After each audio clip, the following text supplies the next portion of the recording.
Կառավարության նիստում քննարկվել է մշակութային աճուրդների մասին օրենք ունենալու հարցը, նշվել է, որ մշակութային աճուրդների դաշտը կայացած չէ, ինչը բացասական ազդեցություն ունի արվեստի շուկայի կայացման գործում։ Նպատակն է խթանել մշակույթի տնտեսականացումը, ներդնել մեխանիզմներ, որոնք կնպաստեն նաև ժամանակակից արվեստագետների հանրահռչակմանը։ Մշակութային աճուրդների կազմակերպումը կլինի լիցենզավորվող գործունեություն, սա կտա նաև արվեստագետների աշխատանքը ինստիտուցիոնալ դարձնելու հնարավորություն։ Փոխվարչապետ Մեհեր Գրիգորյանի խոսքով էլեկտրոնային հարթակն ամբողջ աշխարհի համար դառնալու է հուսալի մեխանիզմ, արվեստի գործերի նկատմամբ պահանջարկն էականորեն աճելու է։ Մենք չենք բացառում, որ այդ պահանջարկը հիմա կա, բայց առևտրի ձևը անընդունելի է այն մարդու համար, ով ցանկություն ունի գնել, որովհետև ոչ մատակարարման հարցն է հասկանում, ոչ իսկության հարցն է հասկանում, ոչ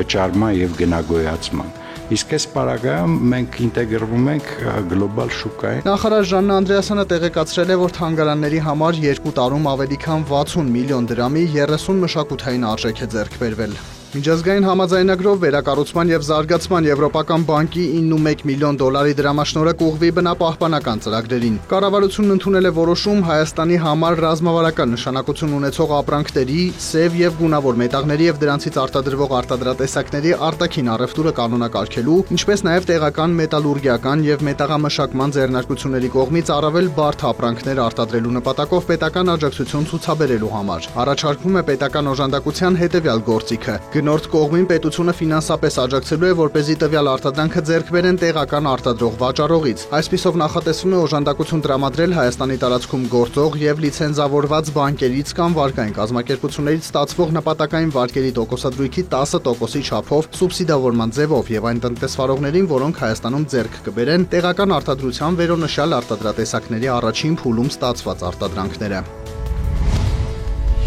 Ֆինանսների նախարարության պատվիրակությունը նախարարի տեղակալ Արման Պողոսյանի գլխավորությամբ Վիեննայում մասնակցել է Համաշխարհային բանկի ֆինանսական եւ կայունության հաշվետվողականության բարեփոխումների կենտրոնի եւ Ավստրիայի ֆինանսների նախարարության կողմից կազմակերպված ֆինանսական եւ կայունության հաշվետվողականության բարեփոխումներ, կողմնորոշվելով դեպի կանաչ եւ թվային օրակարգեր խորագրով 2025 թվականի նորարարական համաժողովին։ Արման Պողոսյանը մասնակցել է նախարարական պանելային քննարկմանը, ներկայացնելով Հայաստանում աուդիտի եւ հաշվապահական հաշվառման ոլորտներում իրականացված բարեփոխումները, խոսելով հանրային հատվածի ֆինանսական հաշվետվողականության թվայնացման գործընթացի, ինչպես նաև ոլորտներում առկա մարտահրավերների եւ առաջիկա անելիքների մասին։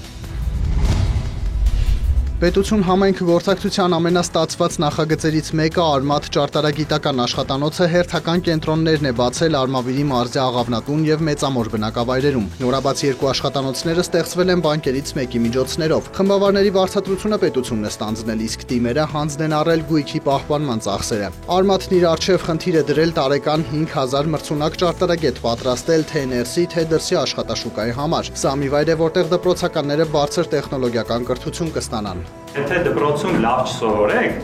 Արմաթ գալը անիմաստ է։ Կարակ ընդհանրապես չգա, որտեղ ճարտարագետ դառնում են լավ բնագիտական առարկաներ սովորելու, ինչու չէ նաև լեզուներ սովորելու։ Ու Արմաթը այնտեղն է, որտեղ պետք է գաք նախագծեր անեք, տեսնեք ձեր համայնքի խնդիրները, օգնեք ձեր համայնքապետից, դպրոցի տնօրենից մինչև ձեր ուսուցչին ժամանակակից գործիքներով լուծել ձեր առօրյա, ձեր համայնքի խնդիրները։ Աղավնատան դպրոցականներն արդեն իսկ բնակավայրը մաքուր պահելու ծրագիր են մշակում, մտածում են տեսակավորել թղթի ու պլաստիկի թափոնները։ Հատուկ կան տեղեր, որ մենք կարող ենք աղբը նրանց տալ եւ գումար ստանալ դրա դիմաց եւ այդ գումարով կարող ենք մեր գյուղը ավելի զարգացնել, խաղաղապարակական կենտրոններ բացել։ Արմաթցիները հնարավորություն կունենան տեսական գիտելիքներն ամրապնդել պրակտիկ աշխատանքով, այստեղ ռոբոտիկա եւ եռաչափ մոդելավորում կսովորեն, կծանոթանան ծրագրավորման լեզվին եւ հիմունքներին, կաշխատեն եռաչափ սարքերի հետ։ Ճարտարագիտական աշխատանոցներ կան Հայաստանի 650 դպրոցում։ Ավելի քան 16000 աշակերտ արդեն ներգրավված է այդ համակարգում։ Արմաթցիները հասցրել են նաեւ միջազգային հաջողություններ գրանցել։ Վերջերս Լոս Անջելեսում 52 թիմերի միջև պայքարում մեր ընտրանին գրավել է 4-րդ տեղը, հասնելով եզրափակիչ փուլ։ Լոնդոնի բորսայում Brent ապրանքանիշի մայիսի մատակարարումների ֆյուչերսների գինը նախորդ օրվա բորսաների փակման պահի ցուցանիշի համեմատ աճել է 0.1%-ով, կազմելով բարելի դիմաց $70.91։ Նյու Յորքի ապրանքային բորսայում WTI տեսակի նավթի մայիսի մատակարարումների ֆյուչերսային գինը նախորդ օրվա բորսաների փակման պահի ցուցանիշի համեմատ բարձրացել է 0.2%-ով, կազմելով բարելի դիմաց $60.02։ Ոսկու միջազգային գինն աճել է 0.5%-ով եւ մեկ ունցիայի դիմաց հասել $3058։ Բիտքոյնի արժեքը վերջին մեկ օրվա դրությամբ նվազել է 1.7%-ով եւ կազմել մեկ հատի համար $85541։ Հայաստանի կենտրոնական բանկը տեղեկացրել է, որ մարտի 20-ի տվյալով ամերիկյան դոլարը միջինն արժեցել է 392 դրամ 26 լումա, եվրոպական արժույթի գինը կազմել է 425 դրամ 45 լումա, ռուսական ռուբլու արժեքը սահմանվել է 4 դրամ 64 լումա։